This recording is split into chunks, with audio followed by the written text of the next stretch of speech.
We're about to deconstruct one of the most persistent and, frankly, effective scams targeting vehicle owners. We are going to pull back the curtain on the entire system, from the day-to-day buy to the exact words they use, to arm you with a forensic guide for protecting yourself. You see, this isn't just about avoiding a nuisance call. It's about understanding a meticulously designed predatory machine. You know, this really gets to the heart of the paradox, doesn't it? The biggest threat to your wallet isn't some faulty engine or a failing transmission. It's a psychologically manipulative phone call, one that's been carefully engineered to sell you a very expensive illusion of safety. The real breakdown they're counting on isn't mechanical at all. It's a complete breakdown of your trust.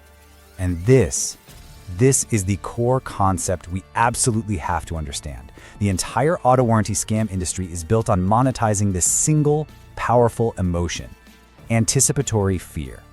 It's not about selling a product or a service, it's about selling relief from an anxiety that they create. It's a brilliant, predatory business model, and in this explainer, we are going to take it apart, piece by piece. So this isn't just some nuisance call. Think of it as a targeted attack that leverages that deep-seated financial anxiety that comes with owning a vehicle. I mean, for a lot of us, a car is our second biggest asset, right? It's an essential tool for our daily lives. So the thought of a surprise, multi-thousand-dollar repair bill, that's genuinely terrifying. And that very real fear is their way in. The sheer scale of this problem is just staggering. This is not some niche issue affecting a handful of people. According to the Federal Communications Commission, these robocalls are the #1 source of consumer complaints. Now, that single fact tells us two really critical things. This system is massive, it's industrial in scale, and it is incredibly aggressive. This is precisely why understanding their playbook isn't just optional, it's essential self-defense in today's world. So how does this all even start? Well, long before your phone ever rings, a pretty sophisticated process is already underway to make you the perfect target. See, scammers aren't just guessing. They are using your own data to engineer credibility from the very first second of the call. They're building a foundation of legitimacy before they even speak to you. And here's how that data pipeline works. When you buy a car, your information, your name, address, the car's make, model, year, it enters this vast, unregulated marketplace. Data brokers then package all this information into what are known in the industry as lead lists. Scammers buy these lists, and they specifically target owners whose vehicles are nearing the end of their original warranty, that crucial 3-year or 36,000-mile mark. Your own data is being packaged, sold, and then weaponized against you. Okay, so this is the crucial moment. The caller finally gets you on the phone. They don't start with a vague sales pitch. No. They start by reciting your car's specific details, the exact model, the purchase date, maybe even the vehicle identification number. This is an incredibly powerful psychological tactic. It's designed to create an instant, false sense of legitimacy.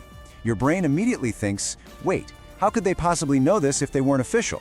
And in that moment, your analytical brain starts to shut down as your emotional brain takes over.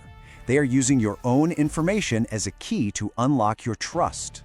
And once they have that initial foothold of trust, the scam shifts from leveraging data to waging pure psychological warfare.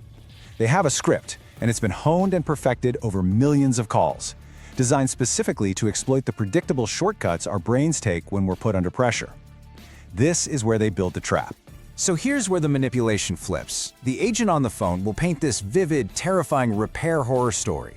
They'll talk about a catastrophic $4,000 transmission failure, a potential disaster that could strike at any moment. It's a big, scary, but entirely hypothetical number. Then, they pivot and present their solution, a $3,000 service contract.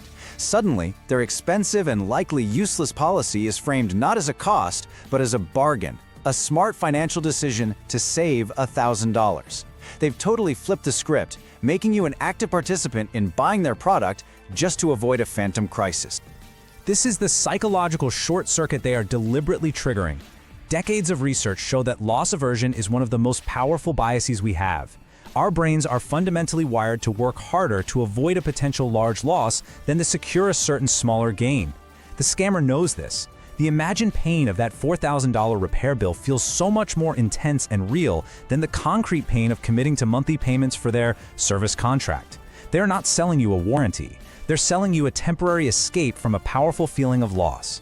And this is the psychological choke point. As the conversation goes on, they build this incredible, overwhelming sense of urgency. You'll hear phrases like, "This is your final notice," or "This offer expires the second you hang up." They are methodically cultivating this internal monologue inside your head. That fear that if you disconnect, you are actively choosing to be unprotected, that you are losing your one and only chance. This manufactured urgency is designed for one single purpose: to prevent you from taking a breath, thinking clearly, and hanging up the phone. Now for the end game. Let's say the psychological trap works, and you agree to pay. This is where the scam reveals its true nature. A system designed not only to take your money easily, but to make it nearly impossible to ever get any value back. The entire back end of the operation is built to frustrate you into submission. Scammers deploy a whole suite of tactics to conceal their identity and lock you in. They use VoIP technology to spoof their phone numbers, which makes them virtually untraceable. They use merchant masking, operating under vague business names that hide their terrible online reviews. They might even send you deceptive mailers that look like official government documents. And their contracts? They're booby-trapped with auto-renewal clauses that are incredibly difficult to cancel. Every single piece is designed to obscure the truth and keep you paying. But the true dark genius of the scam is what happens if you actually try to use the coverage you bought. It's a concept called frictional engineering. In simple terms, they make it impossible to use the service on purpose. The claims process is intentionally designed to fail. You'll face 4-hour wait times on the phone. Your paperwork will be mysteriously lost in the mail. They'll require obscure, impossible-to-find documentation from your mechanic. The entire system is built with so much friction that you, the paying customer, will eventually give up in sheer frustration. They get to keep all your money and you get absolutely nothing. So, we've deconstructed their playbook. We've seen how the machine works. Now, let's build yours.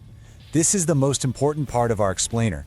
This is how you build a defense that makes their entire system powerless against you. Your first line of defense is just recognizing the red flags. If they create extreme urgency, telling you it's your final notice, that is a massive warning sign. If they refuse to email or mail you a contract to review before you pay, hang up immediately.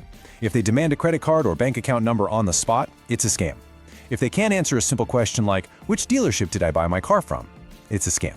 And of course, if the caller ID is unknown or some strange number, be skeptical. These signs are your early warning system. Now, these two simple rules are your ultimate counterplay. They're foolproof. First is the original source rule. No matter how convincing or official the caller sounds, just hang up. Then, look up the number for the dealership where you actually bought the car and call them directly. This one step cuts through all possible deception. Second is the written review rule. If you are ever legitimately considering a service contract, demand a physical copy and give yourself a 24-hour window to read every single word. Scammers cannot operate under these conditions. Their entire model relies on in-the-moment, high-pressure decisions.